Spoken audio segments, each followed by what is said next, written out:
Hey everyone, it's Warriors NRL Fanatics here. Hope you're all doing well and had a great weekend.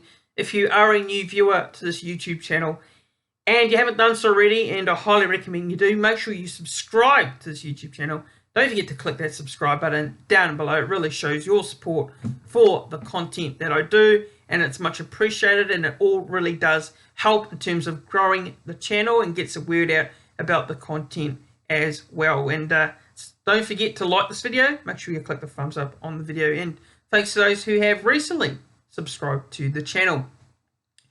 Now this is going to be my round 23 NRL review and player ratings for the Gold Coast Titans versus the NZWarriors. And yeah, the game was played at Cbus Stadium on the Gold Coast last Friday night, and boy, it was great being there. I really enjoyed it. You know, plenty of Warriors support. No surprise there. You know, man, the turnout was outstanding. The atmosphere was great. The Warriors chant in the crowd was, you know, good to hear. And yeah, look, a massive shout out to all the Warriors supporters that attended the game, and you know, they were loud and proud, and you know, it was great. You know, it was awesome to see. It really was. And you know, don't forget as well, there was a post-game function afterwards, which was at the ground where the players, the coach, you know, just a huge, you know, thanks to the club for organising that post-game function, and also, you know, the players as well who gave their time up afterwards to get photos with the fans as well, which was awesome. So yeah, look, you know, if you haven't seen it already, I did a vlog on my YouTube channel. So go and check that vlog out, where there were some photos with me featuring with some players and the coach as well. And yeah, it was, you know, it was awesome. But go and check that if you haven't done so already. But yeah, look, just getting into this game now. So the first half. Now, look, the first 20 minutes of this game, look, for me, look particularly very scrappy from us. Now, if you looked at the amount of errors we made and a few passes not finding the mark, execution was a little bit off actually in this one. But the biggest moment really of this game, and it was a crucial moment, it came in the 23rd minute.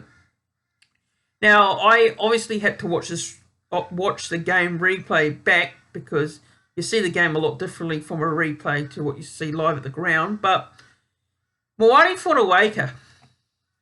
Now, this is a very controversial moment. For me, it's a moment where, you know, it really could have gone either way. Now, Fotuaika leads into the shoulder on Chancellor Klugstad, our fullback, CNK. The referee says it's a send-off, and he puts him on report.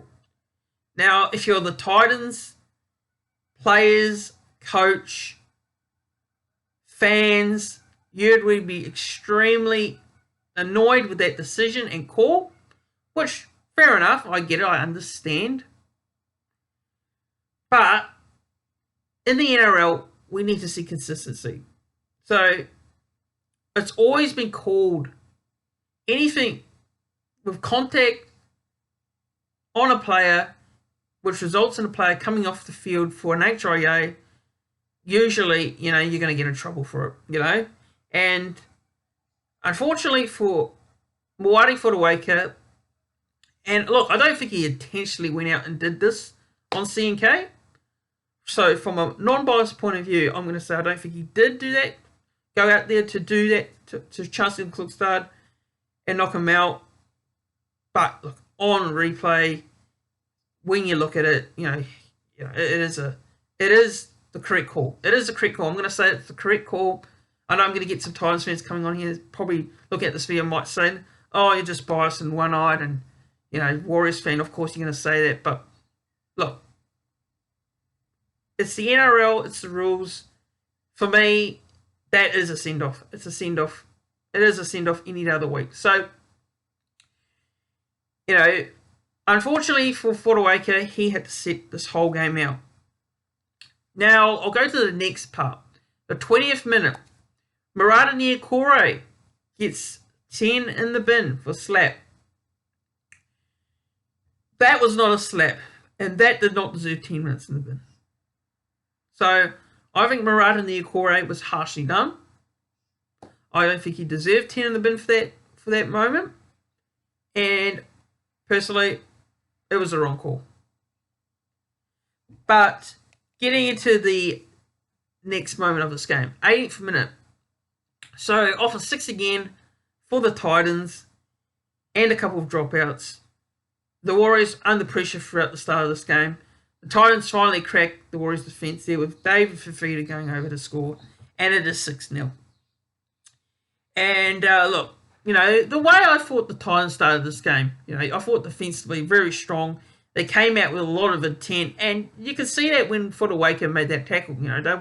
They were out there, trying to prove a point, and a lot of people going into this game probably expected the Titans to get flogged in that, and the Warriors would win comfortably. But the Titans came out there with an intention to be in this contest and to be a chance of winning this game, and their defense was very strong early on in this match. Now, David Fifita scoring the try there, and they get a 6-0 lead, and that's his 7th try of the season. Then 30 minutes to go in the first half, Sean Johnson, bit of SJ brilliance, individual brilliance, and he goes over to score off a great pass there by Wade Egan, and it's 6-all. 6-all with, Sean Johnson continue on with why he should be, winning the Dally M this year, and his form continues on. It's great form. Now, 5 minutes remaining in the first half, Sean Johnson to Dylan Watini-Zelezniak, who offloads the ball with 3 defenders in the tackle. Boy, what incredible work by DWZ there. And, outstanding stuff. And then Sean Johnson, he goes over for the second try of the game, and it is 12 points to 6. The Warriors they take the lead for the first time in this game, actually. So they didn't have the lead before, but they have the lead for the first time in this game. And it's 12-6 there. Now, before halftime, there was a chance for the Warriors to score another try, but the referee on field called it was an obstruction, so the Warriors were denied their second try of the game. So halftime, the lead was 12 points to 6, Warriors lead. Now, when I thought about it going into the break, I thought, yep, very close game, tough contest so far. The Warriors went at their best. The passes weren't, executing. The attack wasn't great, but we lead at halftime. So that was the main thing. We're leading at the break, and what my feelings were is hopefully in the second half we can go on and get the job done. Now, the second half, the Warriors started off pretty well in the second half here. 37th minute there, and the Warriors extend their lead after a fumble in the air by the Titans, who failed to retain the ball, and Sean Johnson and Wade Egan combining to set up Jackson for the second rower, who barges over to make it 18 points to 6. And look, I thought Jackson Ford was very strong throughout this game. But the Titans do hit back to their credit, and it was Stimson who scores off a Jaden Campbell grubber kick to make it 18 points to 12. So the Titans are just hanging in there, and when you think that the Titans have no player, they had a player short, really. They had a player sent off throughout this game. You'd think the Warriors would go in and win pretty comfortably and put a score on, but that wasn't the case. The Titans just keep resisting, hanging in there. And, 15 minutes remaining. Jaden Campbell, he scores a runaway try. And suddenly it's 16 points to 18 with a kick to come. The Titans kick their conversion. They're back in the game. So, 18 all. And then with with 6 minutes remaining. Apologies there. With 6 minutes remaining in the game, Warriors gave it to take back the lead with a great second man play there from Wade Egan to Harris, and he scores, and it's 24 points to 18, and that is his first try of the season. And then from there on, with 4 minutes remaining, Sean Johnson grubber kicks, pulls through, and Dallin Watene-Zelezniak rounds it to extend the Warriors lead out to 28 points to 18. And full-time score, the Warriors hang on there and get a scrappy 10-point win, 28 points to 18. And look, overall, when you look at this game as a whole, in the title I said scrappy win, and that's what it was. It wasn't the greatest of performances by us. It really wasn't. It felt like this is the game that maybe we didn't deserve to win. I mean, that might sound ridiculous to say, but if you look at the performance, it wasn't the greatest, wasn't it? But we came away with the win, and that's what it's all that matters. And you got to give credit to the Titans as well. They put on a brave showing and a great effort with a player sent off, and they could have lost this game 13 plus. We could have put on more points, but the Titans credit, they only lost this game by 10 points, and I think for their fans, they should be really proud of the way they played. If it weren't for the sin bin, if it actually weren't for the send-off, they could have possibly still been a chance of winning this. But look, the Warriors take it, we take the result, we take the win, and look, we know we can be better, we know we're going to improve, and we will. I really do think we will. It's just a case of coming off a bye. We seem to be, I think this has probably happened quite a bit this year. We've come off byes and not been at our best in our performances, but we come away with 2 points. So yeah, look, overall, if you look at the game info, Titans, they scored 3 tries. David Fafita, Joe Stimson, and JD Campbell. And for the Warriors, we scored 5 tries with Sean Johnson 2. 2 tries, Jackson Ford, Tohu Harris, Dallin Watene-Zelezniak, and conversions 4 from 5, Sean Johnson, and 3 from 3 for Titans. Boyd with 2 conversions, and Campbell with 1.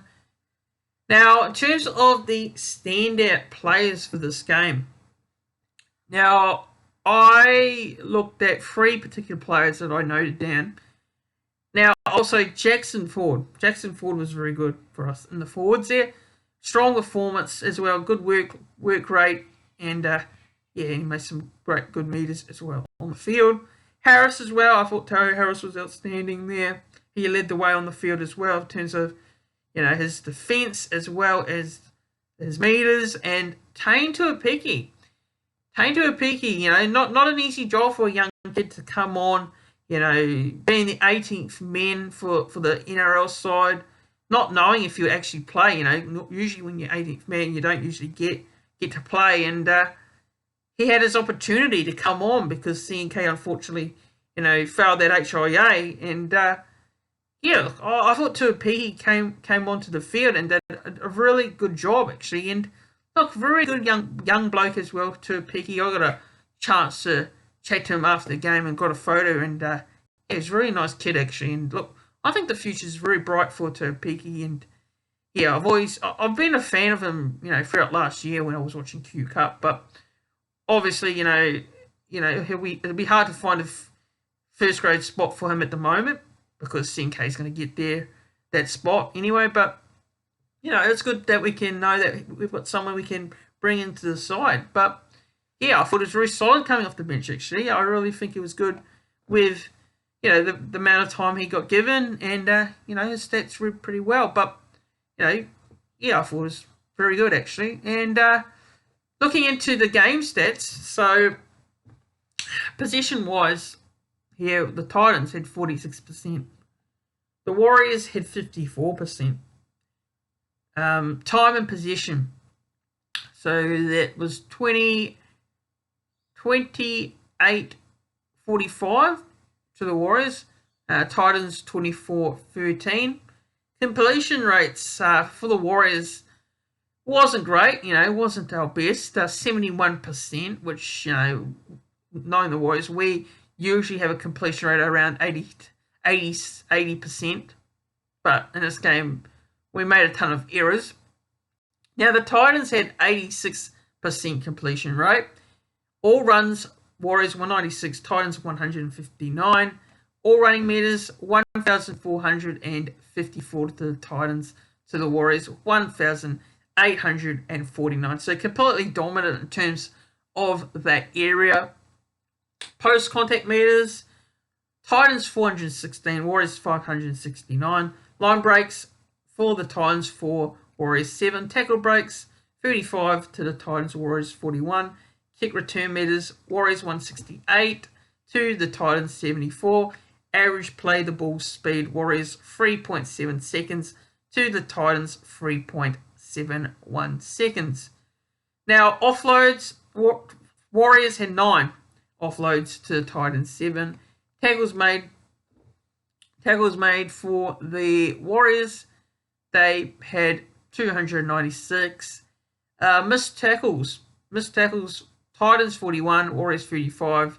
Errors 7 to the Titans, Warriors 12 there. So as you can see, the amount of mistakes we made weren't great. Now, penalties conceded, Warriors had 5 and the Titans had 6 there. So overall, those are the stats. Now to the man of the match. So my 3, 2, and my 1. So my 3, I'm actually going to give it to Jackson Ford for this game. 2, I'm going to go with Dallin Watene-Zelezniak, DWZ. And number 1, my man of the match for this game will have to go to Shaun Johnson. Shaun Johnson, for me, is showing why he should win the 2023 Dally M medal this season. Now, he's got to win it. Now, I think if he doesn't win it, I personally feel it's going to be a robbery if he doesn't win it. So, man, surely, what Shaun Johnson's doing is, career best form, and he's got to win it. He's got to win it. I know a lot of other players are in contention as well, don't get me wrong, but I personally think Shaun deserves to win it. I just feel like he is the best player in this comp at the moment. So that is my 3, 2, 1. Now on to the player ratings now and some stats. So fullback there, we had CNK, Chance Nickel-Klugstad. Look, unfortunately, Chance Nickel-Klugstad, he played the first couple of minutes and then got an HIA after being hit in the tackle there by Moari Fotuaika. So really, it's really hard to give a rating for a player when he comes off. So unfortunately for CNK, he is only going to get a 4 for this game. 4 out of 10, but it is what it is there. So Dallin Watene-Zelezniak, DWZ, now 1 try assist, 11 all runs, 111 all running meters, 30 post-contact meters, and 3 tackle breaks, 3 offloads, and 1 error. Dallin Watene-Zelezniak was one of our best backs, and I thought it was great. It was an awesome performance here by Dallin Watene-Zelezniak. I'm going to give him an 8 out of 10. Rocco Berry now. Rocco Berry, probably one of his quietest games. Looking at his stats here, 7 all runs, 43 all running meters, 17 post-contact meters, 1 tackle break, and 1 offload. But defensively, he did his job there with 16 tackles. So, look, I'll just give Rocco Berry here a 6.5 out of 10. Adam Pompey. Now, I thought Adam Pompey was very strong, actually. So, looking at his stats here, 9 all runs for 114 all run meters, 39 post-contact, 3 tackle breaks, 1 line break, 1 error. I'm going to give Adam Pompey here a 7 out of 10. 7 out of 10 for Adam Pompey. Marcelo Montoya, I'm going to give him a 7 out of 10. 5/8, Luke Metcalf. So his stats were 10 all runs, all running meters of 100, 19 post-contact, 3 tackle breaks, 1 line break, 1 line break assist, 8 tackles.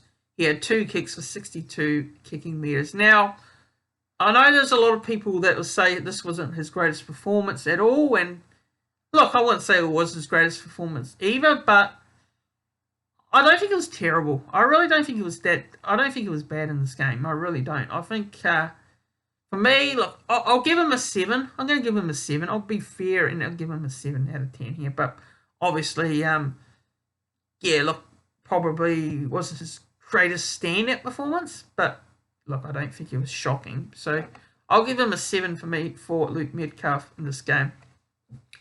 Now, Shaun Johnson, halfback here, 2 tries, 2 try assists, 13 all runs, 96 all running metres, 4 tackle breaks, 2 line breaks, 1 line break assist, 1 offload, 24 tackles, 12 kicks, 313 kicking metres.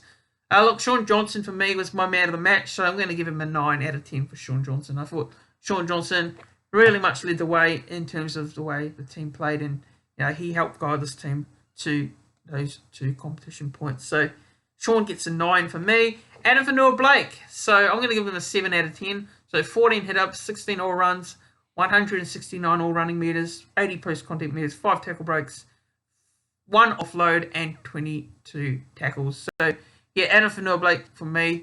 Again, look, he continues to punch out the numbers in terms of metres and post-contact, and, defensively does his job as well. And, Adam Fanua-Blake's having one of those years. He's been in career best form this season. So, just being so consistent, Adam Fanua-Blake, and that's what's been, really awesome to see. Probably the best we've seen Adam Fanua-Blake in the Warriors jersey this year. So, 7 for me for AFB. Now, Wade Egan. Wade Egan had a look at his stats here. So, not the flashiest of stats, but 1 try assist, 4 hit-ups, 85 all running metres, 22 post-contact, 2 line break assists, 34 tackles, and 1 error. So, if you look at those stats, yes, I thought Wade Egan was solid, did a pretty good job. Did have a try assist there, which was great. Some of his passing was awesome as well, and led to a few tries for the Warriors. So, look, overall, I'm actually going to give Wade Egan a 7.5 out of 10, and some people might say that's a bit high for Wade Egan for this game, but look, I think it was, I think he had some great moments in this game as well in terms of, try assist and, playing a big part. But 7.5 out of 10 for me for Wade Egan. Now, Mitchell Barnett was immense. He was incredible. 8.5 out of 10 for me. He gets an 8.5. Now, 17 all runs for 153 all running metres, 64 post-contact, 1 offload and 30 tackles. Now, I could have easily given Mitchell Barnett here a 9, but 8.5 out of 10 for me. I think he was, great. It was great for us in the forward there. Now, Jackson Ford, another forward that stood out. So, 7 out of 10 for me. Now, I thought it was a strong performance by Jackson, and he had 158 all running metres, 58 post-contact metres, 6 tackle breaks, 1 line break, and 36 tackles. So, defensively very strong, and led the way in terms of those metres that he makes on the field. Boy, Jackson Ford has been quite underrated over the past couple of months, actually, and what he's bringing to the Warriors 4-pack has, been immense. So, huge shout out to Jackson Ford. I'm happy to be proven wrong on Jackson Ford going into this year, because I wasn't really high on him in the off season, but boy, he's doing the job. He really is. Now, Marata Niukore. Marata Niukore, had that sin bin, obviously, which, did sort of affect, I think it really did affect his game as well in this one. Now, I'll just give him a 6 out of 10 here. But, look, it's a shame he had that sin bin, which, for me, wasn't really warranted a sin bin anyway, but I'm not going to get into that because I've already really said something about that at the start. But, for me, Marata Niukore gets a 6. Tohu Harris there, 8 out of 10 for me, 19 all runs, 142 all running metres, 42 post-contact, 1 line break, and 36 tackles. Now to the bench now. So 14 was Dylan Walker. Dylan Walker gets a 7.5 out of 10 for me. So 10 all runs, 109 all running metres, 15 post-contact metres, 1 tackle break, 1 line break assist, and 18 tackles. So, yeah, look, Dylan Walker, we know how much of a signing he was at the start of this year. And, he's proving to be a really good utility player for us this season. So, man, Dylan Walker, he's been underrated. I think he's been almost underrated sign this year for me. A lot of people say Ford or C&K, but Dylan Walker has to be up there for sure. Now, Bailey Sirenen didn't get a lot of minutes here, so I'll just give him a 5 out of 10. Josh Curran, I thought was all right, solid, but yeah, look, with the minutes, it's, with some of these players with these minutes that they get, it's really hard to judge. So, look, I'll just give Josh here a 6 out of 10.